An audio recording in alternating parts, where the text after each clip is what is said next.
প্রিয় মাধ্যমিক শিক্ষার্থী বন্ধুরা, আজকের এই স্পেশাল ভিডিওটিতে মাধ্যমিক ভৌত বিজ্ঞান তথা ফিজিক্যাল সায়েন্স বিষয়ের একেবারে চূড়ান্ত গুরুত্বপূর্ণ সাজেশন নিয়ে তোমাদের সামনে হাজির হয়েছি। আজকের এই ভিডিওটি যদি তুমি প্রথম থেকে শেষ পর্যন্ত দেখতে থাকো, আশা করা যায় তোমার পরীক্ষার প্রশ্নপত্রে এর বাইরে প্রশ্ন আসার সম্ভাবনা খুবই কম থাকছে। একেবারে পরীক্ষায় আসার সম্ভাব্য প্রশ্নগুলি তুমি জেনে নাও, বুঝে নাও। প্রত্যেকটি অধ্যায় থেকে টু দা পয়েন্ট আকারে আমরা তুলে ধরেছি। একদম নিখুঁতভাবে আজকের এই সাজেশনটি তৈরি করা। যদি তুমি শেষ পর্যন্ত দেখো, তুমি নিজেই বুঝতে পারবে যে আজকের এই সাজেশনটি কতটা চূড়ান্ত গুরুত্বপূর্ণ এবং কতটা তোমাদের কার্যকারিতা থাকছে। তাই ভিডিওটি শেষ পর্যন্ত দেখতে থাকো। ভিডিওটি ভালো লাগলে অবশ্যই একটি লাইক করে দিও, বন্ধুদের মাঝে শেয়ার করো। আর তোমরা যারা এখনো আমাদের এই চ্যানেলটি সাবস্ক্রাইব করোনি, অবশ্যই সাবস্ক্রাইব করে দিয়ে পাশের দেওয়া বেল আইকনটি প্রেস করে দিও। ওকে, তো চলো শিক্ষার্থী বন্ধুরা, দেরি না করে সরাসরি চলে যাচ্ছি আজকের চূড়ান্ত গুরুত্বপূর্ণ ভিডিওটির দিকে। ওকে, তো সরাসরি আমরা চলে আসলাম মাধ্যমিক ভৌত বিজ্ঞানের চূড়ান্ত গুরুত্বপূর্ণ সাজেশনের দিকে, একেবারে চ্যাপ্টার ওয়াইজ। দেখো, প্রথম তোমাদের চ্যাপ্টার বা অধ্যায় থাকছে পরিবেশের জন্য ভাবনা। এই অধ্যায় থেকে তুমি মাত্র 10টি কোশ্চেনকে চূড়ান্ত গুরুত্ব দিয়ে পড়ো। কী? নাম্বার 1 কোশ্চেন, ওজোন স্তর ক্ষয়ের মূল কারণ কি? বিশ্ব উষ্ণায়নের 2টি কারণ লেখো, 2টি ফলাফল লেখো এবং নিবারণের উপায় লেখো। নেক্সট, সিএনজির মূল উপাদান কি? এর পুরো নাম কি? আশা করি তোমরা সকলেই জানো, সিএনজির পুরো নাম হলো compressed natural gas. Next, troposphere ও স্ট্র্যাটোস্ফিয়ারের অপর নাম কি? বেতার তরঙ্গ মেরুজ্যোতি কোন স্তরে দেখা যায়? ভীষণ গুরুত্বপূর্ণ। নেক্সট কোশ্চেন, মিথেন হাইড্রেটের সংকেত লেখো, কোথায় পাওয়া যায়? সৌরশক্তির উৎস কি?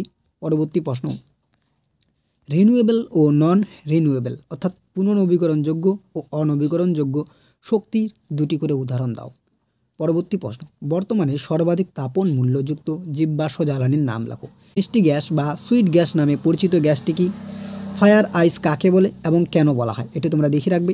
কোনো জ্বালানির তপন মূল্য বলতে কি বোঝো, অথবা জীবাশ্ম জ্বালানি কি? ওকে, প্রথম অধ্যায় পরিবেশের জন্য ভাবনা, এই অধ্যায় থেকে চূড়ান্ত গুরুত্বপূর্ণ 10টি প্রশ্নকে তোমরা অবশ্যই বাড়িতে এখন থেকেই প্র্যাকটিস করো। নেক্সট, পরবর্তী অধ্যায় গ্যাসের আচরণ। নাম্বার 1 কোশ্চেন, বয়েল ও চার্লসের সমন্বয়ে সূত্রটি রূপটি লেখো। নেক্সট, পরম শূন্য উষ্ণতার ধারণা দাও। পরম শূন্য স্কেল কি? গ্যাসের অণুগুলির গতিশীলতার সপক্ষে কয়েকটি যুক্তি দাও। নেক্সট, বয়েলের সূত্রটি বিবৃত করো। নেক্সট, এক্ষেত্রে ধ্রুবক রাশিগুলি কী কী? আদর্শ গ্যাস সমীকরণটি প্রতিষ্ঠা করো। কেলভিন স্কেলে বিশুদ্ধ জলে হিমাঙ্ক স্ফুটনাঙ্কের মান কত? নেক্সট কোশ্চেন, অ্যাভোগাড্রোর প্রকল্পটি বিবৃত করো।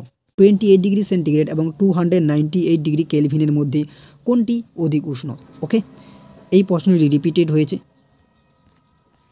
এরপরে পরবর্তী প্রশ্ন দেখো, নির্দিষ্ট ভরের একটি গ্যাসের আয়তন 273 সেন্টিমিটার কিউব অধিকার করে কত চাপে 27 ডিগ্রি সেন্টিগ্রেড উষ্ণতায় ওই গ্যাসটি 370 সেমি কিউব আয়তন অধিকার করবে? এই ম্যাথটি তোমরা করবে অবশ্যই। এর সাথে আরেকটি কোশ্চেন রয়েছে। পরবর্তী প্রশ্ন, এই প্রশ্নটি তোমরা দেখে নাও, এটা একটা চূড়ান্ত গুরুত্বপূর্ণ প্রশ্ন। নেক্সট, পরম শূন্য উষ্ণতার ক্যালভিন স্কেল বা প্রমাণচাপ কাকে বলে? এই 3টি সংজ্ঞা একটু তোমরা দেখে রাখবে। ওকে, দ্বিতীয় অধ্যায় থেকেও তোমরা এই 10টি চূড়ান্ত গুরুত্বপূর্ণ প্রশ্নকে এখন থেকেই বাড়িতে প্র্যাকটিস করো। পরবর্তী অধ্যায় রাসায়নিক গণনা। 10 গ্রাম ক্যালসিয়াম কার্বনেটের সঙ্গে অতিরিক্ত লঘু হাইড্রোক্লোরিক অ্যাসিডের বিক্রিয়ায় কত গ্রাম কার্বন ডাইঅক্সাইড উৎপন্ন হবে? নেক্সট, এসটিপিতে 89.6 অ্যামোনিয়া প্রস্তুত করতে কত গ্রাম অ্যামোনিয়ার ক্লোরাইড বিক্রিয়ায় কলিচুনের সঙ্গে মিশিয়ে করতে হবে? দেখো, এর উত্তরটি আমরা দিয়ে দিয়েছি 214 গ্রাম। দেখো, এই অধ্যায় থেকে রাসায়নিক গণনা অধ্যায় থেকে তোমরা ম্যাথ প্র্যাকটিস করো, তাহলেই হয়ে যাবে। আর এখান থেকে সেরকম কিছু সাজেশন আমরা দেইনি। ওকে, পরবর্তী অধ্যায় চ্যাপ্টার 4, তাপের ঘটনাসমূহ। নাম্বার 1 কোশ্চেন, কঠিন পদার্থের ক্ষেত্রে তাপের পরিবহন কোন কোন বিষয়ের উপর নির্ভর করে? এর সাথে তরল পদার্থের পরিবহনে কী কী পার্থক্য পরিলক্ষিত হয়? নাম্বার 2, তাপ পরিবাহিতাঙ্কের সংজ্ঞা লেখো। এর এককে যে 2টি রাশির মৌলিক একক ব্যবহার করা হয়েছে, কোনো পরিবের ক্ষেত্রে তাদের মধ্যে সম্পর্কটি লেখো। নেক্সট, তরলের প্রকৃত ও আপাত প্রসারণ গুণাঙ্কগুলির মধ্যে সম্পর্কটি লেখো, অথবা তরলের প্রকৃত প্রসারণ গুণাঙ্ক কাকে বলে? একে তরলের নিজস্ব বৈশিষ্ট্য বলা হয় কোনো? ভীষণ গুরুত্বপূর্ণ। ওকে, নেক্সট কোশ্চেন, গ্যাসের চাপ ও আয়তন প্রসারণ গুণাঙ্কের মান লিখি, তাদের মধ্যে সম্পর্কটি লিখি। পরবর্তী প্রশ্ন, 2টি দণ্ডের তাপ পরিবাহিতাঙ্ক বেদ প্রস্থচ্ছেদের ক্ষেত্রফলের প্রতিটির অনুপাত 1:2 হলে দ্বন্দ্ব দুটির তাপীয় রোধের অনুপাত কত নির্ণয় করো? কঠিন দৈর্ঘ্যের প্রসারণ গুণাঙ্কের মান কি দৈর্ঘ্যের এককের উপর নির্ভর করে? Most important. তাহলে তোমরা চতুর্থ অধ্যায় থেকে এই 4টি কোশ্চেনকে ভীষণ গুরুত্ব দিয়ে প্র্যাকটিস করো। পরবর্তী অধ্যায় তোমাদের চ্যাপ্টার 5 হলো আলো। আলো থেকে অনেক প্রশ্ন আসে, তাই এই অধ্যায় থেকে একটু প্রশ্ন সংখ্যার পরিমাণটিও বেশি থাকছে। দেখো, নাম্বার 1 কোশ্চেন কী থাকছে? প্রতিবিম্ব কাকে বলে? সৎ ও অসৎ প্রতিবিম্বের মধ্যে পার্থক্য লেখো, একটি করে ব্যবহারিক প্রয়োগ উল্লেখ করো। প্রিজমের মধ্য দিয়ে আলোর প্রতিসরণের চুক্তিকোণের রাশিমালা নির্ণয় করো। নেক্সট, মোটর গাড়ি হেডলাইটে কী দর্পণ ব্যবহার করা হয় ও কেন?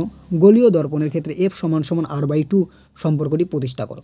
নেক্সট, দেখো আমরা একেবারে এমসিকিউ এসিকিউ 2 মার্ক 3 মার্ক সম্পূর্ণ রকম কোশ্চেন কিন্তু কভার করার চেষ্টা করেছি। যদি তুমি এই প্রশ্নগুলি প্র্যাকটিস করে যাও তুমি এর মধ্যেই পরীক্ষায় প্রশ্ন পাবে। ওকে, নেক্সট কোশ্চেন, প্রতিফলনের ক্ষেত্রে আপাতন কোণের মান 45 ডিগ্রি এবং 90 ডিগ্রি হলে চ্যুতি কোণের মান কত হবে? ওকে, নেক্সট, কোন মাধ্যমের প্রতিসরাঙ্ক ওই মাধ্যমে আলোর বেগ এবং তরঙ্গ দৈর্ঘ্যের সাথে কীভাবে সম্পর্কযুক্ত? পরবর্তীতে একটি ম্যাথ রয়েছে, দেখে নাও, অর্থাৎ একটি লেন্স দেওয়া রয়েছে, সেই লেন্সের একটি বিষয় রয়েছে একদম সোজা। পরবর্তী প্রশ্ন, গোলীয় দর্পণের ক্ষেত্রে মেরুর সংজ্ঞা লেখো। লেন্সের ক্ষেত্রে আলোক কেন্দ্র মুখ্য গৌণ ফোকাসের সংজ্ঞা লেখো। স্নেলের সূত্রটি কোন ক্ষেত্রে প্রযোজ্য নয়? অথবা স্নেলের সূত্রটি তোমরা দেখে রাখবে, স্নেলের সূত্রটি বিবৃত করো। নেক্সট, বায়ুর সাপেক্ষে কাচের প্রতিসরাঙ্ক 1.5 হলে কাচের সাপেক্ষে বায়ুর প্রতিসরাঙ্ক কত? ভীষণ গুরুত্বপূর্ণ এই প্রশ্নটি। নেক্সট, আলোক বিচ্ছুরণ বলতে কি বোঝো? বিচ্ছুরণের একটি প্রাকৃতিক ঘটনার উদাহরণ দাও। বর্ণালী কাকে বলে? পরবর্তী প্রশ্ন, বিবর্ধন কাকে বলে? সর্বোচ্চ ও সর্বনিম্ন তরঙ্গ দৈর্ঘ্য কম্পাঙ্কযুক্ত তড়িৎ চৌম্বকীয় তরঙ্গের নাম লেখো। নেক্সট কোশ্চেন, দীর্ঘদৃষ্টি ও হ্রস্বদৃষ্টি কাকে বলে? এটি নিবারণের উপায় কি? সরল ক্যামেরার দ্বারা গঠিত প্রতিবিম্বের দুটি বৈশিষ্ট্য লেখো। ভীষণ গুরুত্বপূর্ণ এটি। নেক্সট, একটি লাল ফুলকে পরপর রাখা দুটি সবুজ ও লাল কাচের মধ্যে দেখলে কী রূপ দেখা দেবে? নেক্সট, আরেকটি ম্যাথ রয়েছে তোমাদের মধ্যে, এই ম্যাথটি তোমরা অবশ্যই বাড়িতে প্র্যাকটিস করবে। পরবর্তী প্রশ্ন, জলে ডোবালে উত্তল লেন্সের ফোকাসের দৈর্ঘ্যের কীরূপ পরিবর্তন হয়? নেক্সট, সর্বশেষ প্রশ্ন থাকছে দিনের বেলায় আকাশ নীল দেখায় কেন? তো তোমাদের পঞ্চম অধ্যায় আলো থেকে এই 15টি চূড়ান্ত গুরুত্বপূর্ণ প্রশ্ন যদি তুমি প্র্যাকটিস করে যাও, আশা করা যায় তুমি এর মধ্যেই কমন পেয়ে যাবে। পরবর্তী অধ্যায় চ্যাপ্টার 6 চলতরিতি। ওকে, নাম্বার 1 কোশ্চেন কী থাকছে দেখো, বিওটি কি? 1 বিওটি সমান কত জুল? সিএফএল ও এলইডি এর পুরো নাম কি? এর মধ্যে কোন শক্তি সাশ্রয়ী? ওকে, তো এখানে তুমি এলইডির পুরো নামটি কি অবশ্যই আমাদের কমেন্ট বক্সে কমেন্ট করে জানাও, একদম জনপ্রিয় একটি প্রশ্ন। পরবর্তী প্রশ্ন, তড়িৎ চালক বল ও বিভব প্রভেদের মধ্যে পার্থক্য লিখি। নষ্ট ভোল্ট কি? বৈদ্যুতিক বাতিতে ফিউজ তার কিসের সঙ্গে যুক্ত থাকে? বারবার রিপিটেড এই প্রশ্নটি মোস্ট ইম্পর্ট্যান্ট। নেক্সট, একই পরিবাহী পদার্থের একটি সরু তার ও একটি মোটা তারের দৈর্ঘ্য সমান, একই বিভেদ প্রভেদে রাখলে তাদের কোনটির মধ্যে তড়িৎ প্রবাহ বেশি হবে? লজিক্যালি একটা খুব সুন্দর প্রশ্ন। নেক্সট, এক্ষেত্রে রোধাঙ্কের কিরূপ পরিবর্তন হবে? পরিবাহী ও অর্ধ পরিবাহী অন্তরক পদার্থের একটি করে উদাহরণ দাও। Most important. পরবর্তী প্রশ্ন, ওহমের সূত্রটি লেখো। এর গাণিতিকটি অবশ্যই প্র্যাকটিস করবে। 3 পিন প্লাগের 3টি পিনের নাম লেখো। পরিবাহী রোধ কোন বিষয়ের উপর নির্ভর করে? ভীষণ গুরুত্বপূর্ণ একটি প্রশ্ন। নেক্সট, রোধাঙ্কের সংজ্ঞা দাও, ইহার একক লেখো। ওকে, পরবর্তী প্রশ্ন, বৈদ্যুতিক গিটারে কুণ্ডলী পাকিয়ে রাখা হয় কেন? Most important. তড়িৎ চুম্বকীয় কি? ইহার মেরু শক্তি কোন বিষয়ের উপর নির্ভর করে?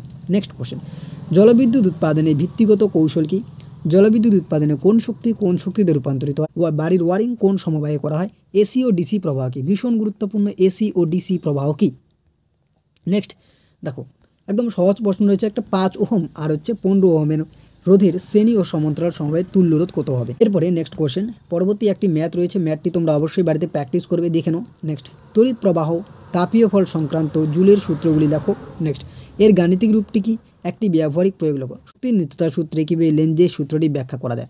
দেখো এখানে স্পেলিং মিস্টেক রয়েছে, এখানে লেঞ্জ হবে। ওকে, লেঞ্জের সূত্রটি কীভাবে ব্যাখ্যা করা যায়? অথবা প্রশ্নটি আসতে পারে তোমাদের লেঞ্জের সূত্রটি লেখো। নেক্সট কোশ্চেন, কার্য বিভব ও আধানের মধ্যে একটি সম্পর্ক লিখি। পরিবাহী ও অর্ধ পরিবাহীর ক্ষেত্রে উষ্ণতা ভার্সাস রোধাঙ্কের লেখচিত্র অঙ্কন করে, এদের মধ্যেকার সম্পর্ক কি? Most important. নেক্সট কোশ্চেন, চুম্বকের উপর তড়িতের ক্রিয়া বলতে কি বোঝো? অ্যাম্পিয়ারের সন্তরণ নিয়মটি বিবৃত করো। মোস্ট ইম্পর্টেন্ট, অ্যাম্পিয়ারের সন্তরণ নিয়ম। ওকে, এরপরে দেখো তোমাদের আরেকটি আমরা ম্যাথ দেখেছি, এই ম্যাথটিও কিন্তু চূড়ান্ত গুরুত্বপূর্ণ, তাই অবশ্যই তুমি এই ম্যাথটি প্র্যাকটিস করবে। পরবর্তী অধ্যায় তোমাদের থাকছে 7ম অধ্যায়, পরমাণু নিউক্লিয়াস ও তেজস্ক্রিয়তা। নাম্বার 1 কোশ্চেন, সূর্যে শক্তির উৎস কি? পারমাণবিক চুল্লিতে শক্তির উৎস কি? ভর বিচ্যুতি কি? সংযোজনের আগে বিয়োজন হয় কথাটির তাৎপর্য কি? নিউক্লিয় সংযোজন বিভাজনের মধ্যে দুটি পার্থক্য লেখো। Most important. আরেকটি তোমাদের সামনে ম্যাথ রাখা হয়েছে, এই ম্যাথটিও চূড়ান্ত গুরুত্বপূর্ণ। এই ম্যাথটি এভাবেও আসতে পারে অথবা পরবর্তীতে ঘুরিয়েও আসতে পারে, ভীষণ গুরুত্বপূর্ণ এই ম্যাথটি কিন্তু। ওকে, নেক্সট কোশ্চেন, তেজস্ক্রিয় মৌল কাকে বলে? কতগুলি তেজস্ক্রিয় মৌলের উদাহরণ দাও। সি এর কোন আইসোটোপটি তেজস্ক্রিয়? তেজস্ক্রিয়তার একক কি? সি অর্থাৎ কার্বন। নেক্সট, তেজস্ক্রিয় মৌলের পরমাণু কোন অংশে গঠিত? তেজস্ক্রিয় রশ্মিগুলির 3টি করে ধর্ম লেখো।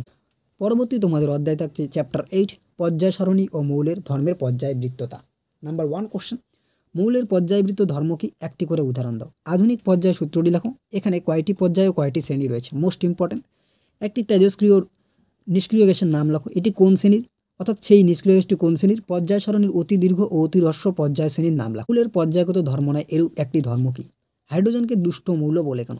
একটি করে অভিজাত মৌল, মুদ্রা, ধাতু, সন্ধিগত মৌল, হ্যালোজেন মৌল, নোবেল গ্যাস, ট্যালকোজেন, ইউরেনিয়াম মৌলের উদাহরণ দাও। ওকে, নেক্সট কোশ্চেন। পরবর্তী প্রশ্ন, ঊর্ধ্বক্রমে সাজাও। দেখে নাও কি কি রয়েছে। আম্লিকতার ভিত্তিতে, বিজারণ ক্ষমতার ভিত্তিতে, তড়িৎ ঋণাত্মকের ভিত্তিতে। ভীষণ গুরুত্বপূর্ণ, ঊর্ধ্বক্রমে সাজাও এগুলি। নেক্সট, মেন্ডেলিপের পর্যায় সূত্রটি বিবৃত করো। পরবর্তী এখান থেকে সর্বশেষ প্রশ্ন, 2881 ইলেকট্রন বিন্যাসযুক্ত মৌলের যথাক্রমে পর্যায় শ্রেণী ও যোজ্যতা কীভাবে লেখো। পরবর্তী অধ্যায়, আয়নীয় ও সমযোজী বন্ধন। নাম্বার 1 কোশ্চেন দেখো, N2MgO HCl এর অণুর লুইস ডট গঠন অঙ্কন করে বন্ধনগুলি কীরূপ উল্লেখ করো। Most important. কোনগুলি সমযোজী, কোনগুলি তড়িৎযোজী লেখি। দেখো এগুলো কিন্তু অবশ্যই তুমি প্র্যাকটিস করবে, কারণ এগুলো পরীক্ষায় আসবেই আসবে। নেক্সট, চিনির জলীয় দ্রবণ তড়িৎ পরিবহন করে না, কিন্তু NaCl দ্রবণ করে কেন? ওকে, পরবর্তী প্রশ্ন দেখো, অষ্টক নীতি মান্য করে না এরূপ কতগুলি পদার্থের নাম লেখো। ক্লোরোফর্ম ও NaCl এর মধ্যে কোনটি জলে দ্রবীভূত হয় না? মোস্ট ইম্পর্টেন্ট এটিও। পরবর্তী তোমাদের অধ্যায় থাকছে চ্যাপ্টার 10। ওকে, তড়িৎ প্রবাহ ও রাসায়নিক বিক্রিয়া। নাম্বার 1 কোশ্চেন, এখান থেকে আমরা চূড়ান্ত গুরুত্বপূর্ণ 4টি লিখেছি। এক, তড়িৎ বিশ্লেষণ কাকে বলে? 4টি তীব্র ও মৃদু তড়িৎ বিশ্লেষ্য পদার্থের নাম লিখি। তড়িৎ বিশ্লেষণের সময় কোন শক্তি রাসায়নিক বিক্রিয়া ঘটায়? অম্লায়িত জলে তড়িৎ বিশ্লেষণের সময় ক্যাথোড ও অ্যানোডে কী কী বিক্রিয়া সংঘটিত হয়? অ্যানোড মাঠ কি? মোস্ট ইম্পর্টেন্ট দ্বিতীয় নম্বর প্রশ্নটি। নেক্সট কোশ্চেন, NaCl এর ইলেকট্রোড ব্যবহার করে তড়িৎ বিশ্লেষণ ক্যাথোড ও অ্যানোড বিক্রিয়াটি লিখি। ওকে, তড়িৎ বিশ্লেষণে কোন প্রকার তড়িৎ প্রবাহ করা হয়? পরবর্তী প্রশ্ন, পিতলের উপর সোনার এবং পিতলের উপর সিলভারে তড়িৎ লেপন করতে ক্যাথোড, অ্যানোড এবং তড়িৎ বিশ্লেষ্য পদার্থ হিসেবে কী ব্যবহার করা হয়? পরবর্তী তোমাদের চ্যাপ্টার 11, পরীক্ষাগার ও রাসায়নিক শিল্পে অজৈব রসায়ন। নাম্বার 1 কোশ্চেন, ইউরিয়া শিল্প উৎপাদনে ব্যবহৃত রাসায়নিক পদার্থগুলির নাম ও বিক্রিয়া সমিত রাসায়নিক সমীকরণ লেখো। ইউরিয়ার দুটি ব্যবহার উল্লেখ করো। যন্ত্রে প্রস্তুত করা যায় এমন একটি গ্যাসের নাম লেখো। গ্যাসটির প্রস্তুতি সত্ত্ব, প্রয়োজনীয় উপাদান ও সমিত রাসায়নিক সমীকরণ লেখো। গ্যাসটি কীভাবে সংগ্রহ করা হয় তা উল্লেখ করো। ওকে, নেক্সট, নাইট্রোজেন প্রস্তুতির সমিত সমীকরণ ও সত্ত্ব লেখো। Most important. পরবর্তী প্রশ্ন, প্রমাণ করো যে অ্যামোনিয়া জলীয় দ্রবণে ক্ষারীয় প্রকৃতির। ডাইকার অ্যামোনিয়া কী লেখো। নাইট্রোলিয়াম কাকে বলে? এটি কিভাবে তৈরি করা হয়? NH3H2S কোনটি আম্লিক, কোনটি ক্ষারীয়? ভীষণ গুরুত্বপূর্ণ। নেক্সট, উত্তপ্ত কিউপ্রিক অক্সাইডের ওপর দিয়ে অ্যামোনিয়া গ্যাস পাঠালে কী হবে? সমীকরণ সহ লেখো। লঘু H2S ওপর মিশ্রিত পটাশিয়াম ডাই ক্রোমেটের মধ্য দিয়ে H2S পাঠালে কী হবে? সমীকরণ সহ লেখো। ভীষণ গুরুত্বপূর্ণ। অথবা কোশ্চেনটি ঘুরিয়েও বলতে পারি, H2S এর বিজারণ ধর্মের উদাহরণ দাও। পরবর্তী, পরীক্ষাগারে H2S তৈরির জন্য গাঢ় H2SO4 বা গাঢ় HNO3 ব্যবহার করা হয় না কেন? FeCl3 এর সঙ্গে NH4OH এর বিক্রিয়াটি লেখো। নেক্সট, উত্তপ্ত ম্যাগনেসিয়ামের ওপর দিয়ে N2 গ্যাস অর্থাৎ নাইট্রোজেন গ্যাস চালনা করলে কী উৎপন্ন হবে? উৎপন্ন কঠিন যৌগ জলে যোগ করলে কী হবে? সমীকরণ সহ লেখো। পরে তোমাদের চ্যাপ্টার 12, ধাতুবিদ্যা। ZnO থেকে কী হবে? ZN ধাতু পাওয়া যায়, বিক্রিয়া সহ লেখো, অর্থাৎ জিঙ্ক। নেক্সট, ধাতু সংকর কি? কাঁসা, পিতল, দস্তায় কি ধাতু বর্তমান? কিছু আমরা ধাতুর নাম লিখেছি, তার ব্যবহার ও আকরিকের নাম লেখো। Al অ্যালুমিনিয়াম, কপার, তারপর হচ্ছে Fe লোহা, Zn জিঙ্ক, একটি করে ব্যবহার ও আকরিকের নাম লেখো। নেক্সট, খনিজ ও আকরিকের মধ্যে পার্থক্য লেখি। Most important. সব আকরিকই খনিজ, কিন্তু সব খনিজ আকরিক নয়। ভীষণ গুরুত্বপূর্ণ এটি। মরিচার রাসায়নিক নাম ও সংকেত লেখো। মরিচা রোধের দুটি উপায় লেখো। কোন মৌলের অ্যানায়ন লোহার মরিচা পড়াকে ত্বরান্বিত করে? পরবর্তী প্রশ্ন, ZnSকে জিঙ্কের খনিজ ও আকরিক দুই বলা হয় কেন? CuSO4 কে জলীয় দ্রবণ জিঙ্কের একটি টুকরো যোগ করলে কী হয়? ইলেকট্রনীয় তত্ত্বের সাহায্যে দেখা হয়। এটি একটি জারণ বিজারণ প্রক্রিয়া। নেক্সট কোশ্চেন, থার্মিক পদ্ধতিতে ফেরিক অক্সাইড থেকে ধাতব আয়রন উৎপন্নের বিক্রিয়াটি সমীকরণ সহ লেখো। ওকে, এরপরে তোমাদের সর্বশেষ অধ্যায় চ্যাপ্টার 30, জৈব রসায়ন। কীভাবে পরিবর্তন করবে? এই যে দুইটি রয়েছে, এটি কিভাবে পরিবর্তন করবে। এরপরে পরবর্তীতে দেখে নাও পিবিসি এর পুরো নাম কি? পিবিসি ও ট্যাকলানের মনোমার কি? এলপিজি এর মূল উপাদান কি? পলিটেট্রাফ্লুরো ইথিলিনের একটি ব্যবহার লেখো। সমগণীয় শ্রেণী কি? উদাহরণ দাও। বায়োডিগ্রেডেবল ও নন বায়োডিগ্রেডেবল অর্থাৎ জৈব বিশ্লেষ্য, জৈব অবিশ্লেষ্য প্রকৃতির পলিমারের উদাহরণ দাও। ডিনেচড স্প্রিট বা মিথেলেড স্প্রিট কি? প্রোপেলেন ও বিউটিনের সংকেত লেখো। আলেয়া কি? ব্যাখ্যা দাও। কার্বনেশনের ক্যাটিনেশন ধর্ম কি? এর বন্ধন কোণের মান কত? মোস্ট ইম্পর্টেন্ট এই অধ্যায়ের প্রশ্নগুলি আমরা যেগুলো বলছি, সম্পৃক্ত অসম্পৃক্ত হাইড্রোকার্বন এবং জৈব ভঙ্গুর ও অজৈব ভঙ্গুর পলিমারের মধ্যে দুটি করে পার্থক্য লেখো। নেক্সট, আরেকটি দেখো কী রয়েছে, এটি দেখে নাও, এর দুইটি করে ব্যবহার। নেক্সট, 4টি সম্পৃক্ত হাইড্রোকার্বনের নাম ও সংকেত লিখি। পরবর্তী প্রশ্ন কী রয়েছে দেখো, রূপান্তর করো। Ethylene acetylene, acetylene ethylene, ethylene ethane. Next মনোমারগুলির নাম এবং সংকেত লিখি। Polyethylene, PVC, PTFE. পরবর্তী তরল ব্রোমিনের সঙ্গে অ্যাসিটিলিনের বিক্রিয়াগুলি লিখি। এক্ষেত্রে ব্রোমিনের বর্ণের কী ধরনের পরিবর্তন হয়? এর দ্বারা অ্যাসিটিলিনের গঠনের কী বিষয়ে জানা যায়?